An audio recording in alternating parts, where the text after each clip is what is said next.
গিয়েছিলাম মেসাজের কাজে, মেসাজ করব।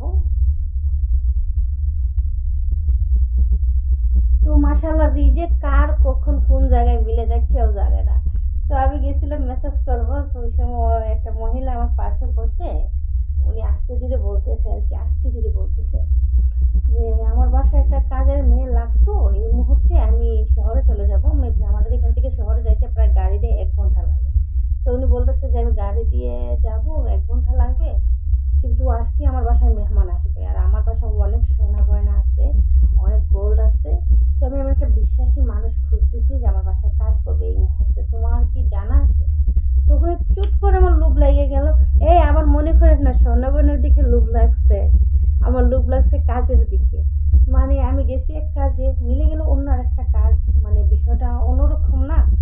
তো আমি মুনাকে বললাম যে এই দেশের মানুষের আবার একটা স্বভাব কি জানেন, মানে তুমি যে পেশায় আসছো, মানে যে কাজটা করতেছো, তোমাকে অন্য পেশায় এত সহজে হুট করে আমাদের বাংলাদেশের মতো অফার দেবে না।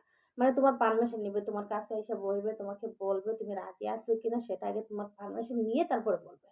তো আমার কাছে এসে এমন ভাবে বলতেছে যে আমি এই কাজটা যদি করে দিতাম, মানে উনার মনে হচ্ছে লোভ যে আমি কাজটা করব, যেহেতু উনি আমাকে অনেকদিন যাবত জানে, অনেক আগে জানে যে আমি মানে দুনিয়ার আমার দুনিয়াতে একটা লোভ, মানে মেহনতের টাকা।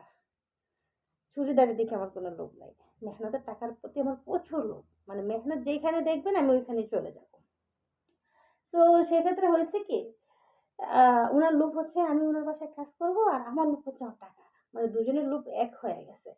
তো উনি বলতেছিল, আমি বলতেছি ঠিক আছে চলো আমি করে দেই, আমি করি, আমি যেহেতু করতে পারি। জাস্ট বললাম, উনি রাজি হয়ে গেল, এক তুড়িতে উনি রাজি হয়ে গেল, উনি একবার দ্বিধাবোধ করলো না।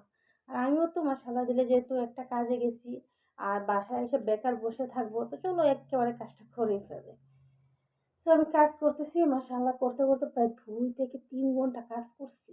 বিশ্বাস করে আমার অবস্থা দেখে, আমার হালত দেখে মহিলা আসার কোনো নাম নাই। আর ভাই বিশ্বাস করবেন, ভাই বিশ্বাস করবেন না, আমি যদি ভিডিও করি, আমি ইচ্ছে করে ভিডিওটা করি নাই, কারণ যেহেতু ওনার বাসায় অনেক গোল্ড আছে আর এখানে চুরেরও উপাত্ত বেশি, মানে চুর বেশি এই এলাকায়। তো আমি এই জন্য ভিডিও করি না, যেহেতু আমার ভিডিও দেখে ওনার ক্ষতি হতে পারে। মানে ওনার গোল্ড এখানে পড়ে আছে, ওনার আংটি ওইখানে পড়ে আছে, ওনার এই টাকা ওইখানে পড়ে আছে, মানে মহিলার কোনো মানে ইয়ে নাই, সেন্স নাই, কমন সেন্স নাই। তো আমি এগুলো গুছায় গুছায় গুছায় গুছায় একটা সুন্দর জায়গায় রেখে দিছি। উনি আসার জন্য আমাকে 50 রিয়াল টিপস দিছে। বিশ্বাস করবেন, উনি আমাকে 50 রিয়াল টিপস দিছে। সো এটাই হচ্ছে মানে সৌদি আরব, তুমি মেহনত করলে তোমার কাজের অভাব হবে না।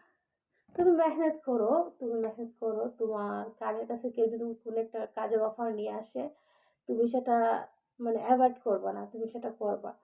তো যারা আমাকে বলেন যে আপু আপনি কি কাজ করেন, আমি ভাই যেটা চোখের সামনে পাই, মানে ওই যে বললাম না কিছুক্ষণ আগে যে আমার মেহনতের টাকার দিকে প্রচুর লোভ, আমি যখন যা পাই তাই করে ফেলি।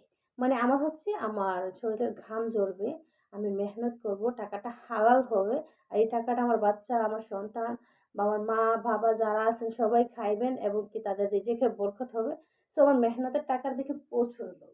আচ্ছা যাই হোক।